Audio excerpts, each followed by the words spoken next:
It's the most wonderful time of the year. Seriously though, Dan told me this morning that it is time to pick the basil. I'm so excited. I use basil a lot. You see my dried basil container here? This has never gotten empty. Every year we just use 2 or 3 basil plants. We let them grow to maturity, and that is enough to dry as much as I want all the way until next year. It is wonderful stuff. I put it on things, I put it in things. Delicious. So it's time to go and show you how we harvest it, and then we have a couple different ways that we dry it. So let's go hang out with Dan right now. Come on. One of the great joys of the summer garden is basil. Basil has that wonderful familiar scent that you love, and it just makes you hungry, makes your mouth water just smelling it, makes you think of pasta, or makes you think of pizza. And I love to just walk by it and have that scent just to waft when I rub the leaves. And so we're going to talk a little bit today about basil and how to take care of it. Not only how to have it fresh in the summer, but how to take that joy throughout the whole year. You might have a basil plant or 2 in your home garden. You might even have one in a pot in your kitchen that you use to cook with. Well, we have a couple of plants that we've planted this year, and we put them with our tomatoes and our peppers, companion planting. And it's time right now to go ahead and harvest those things. We'll show you how to harvest. We'll show you how to dry.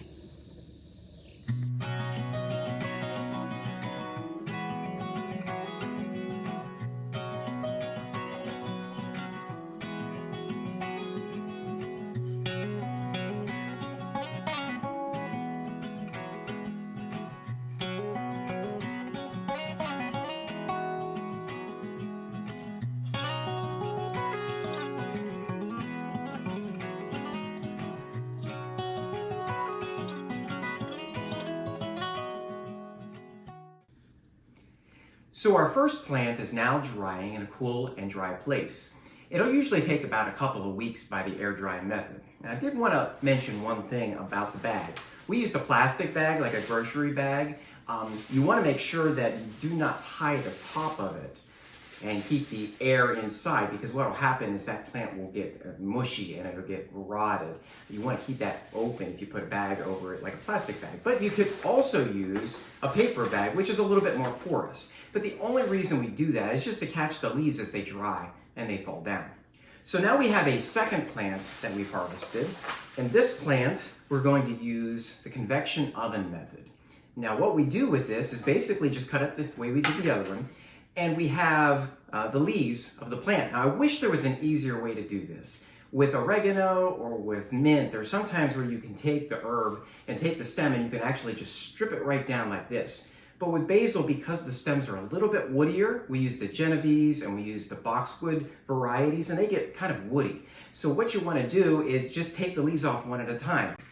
Now some people probably wonder why we do the drying method, because the fresh basil sometimes is preferred, and actually it's preferred for me too. I like fresh basil in the summer. Well, the problem with basil is that it is definitely a summer plant, and when the first frost or freeze comes, that thing is going to die. They do self-seed, so the seeds will fall, and they'll replant it next year, but you won't have any over the winter. And so the reason we dry it is so that we can have an abundant supply over the winter. As far as the plant itself, you want to also make sure that when you do this project, maybe a Saturday morning is best. And the reason for that is because you have a little bit of time maybe, and also harvesting the basil in the morning locks in a lot more of the oils than if you did it at midday or in the afternoon or evening. You want to use the lowest setting of your convection oven, 100 to 120 degrees if you can do it. Now ours goes down only to a minimum of 170, so we have to be a little bit careful to make sure we don't scald our basil, because it'll get bitter and it won't taste right. So you'll lose all those oils and destroy those. So you want to make sure to just monitor. A couple of hours is probably what it will take. Just monitor it, and then after the first time, you'll know exactly how much time it takes to do a cookie sheet. So let's go ahead and put it in. Another way I love to dry our basil is to use the sun.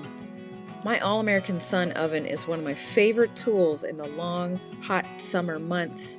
I can capture and harness the power of the sun, the heat from the sun, to warm, bake, dry, cook, so many different things. I'm going to put the basil on the wire rack. I'm going to check the thermometer to make sure it's at the temperature that I need it to be for my project. Close and seal it up. And for the basil, 3 hours later, it's probably finished. I'm going to check to make sure that all the leaves got perfectly dried, that they're crunchy and ready to be cooled and then stored away. Let's get back to Dan in the kitchen. Right, so it looks like we're done here. I'm going to turn the oven off. This has been in about 2 hours. And if you zoom in there, we can see how the basil looks. It's kind of brown and crispy. It's very important as it browns up that it gets crispy.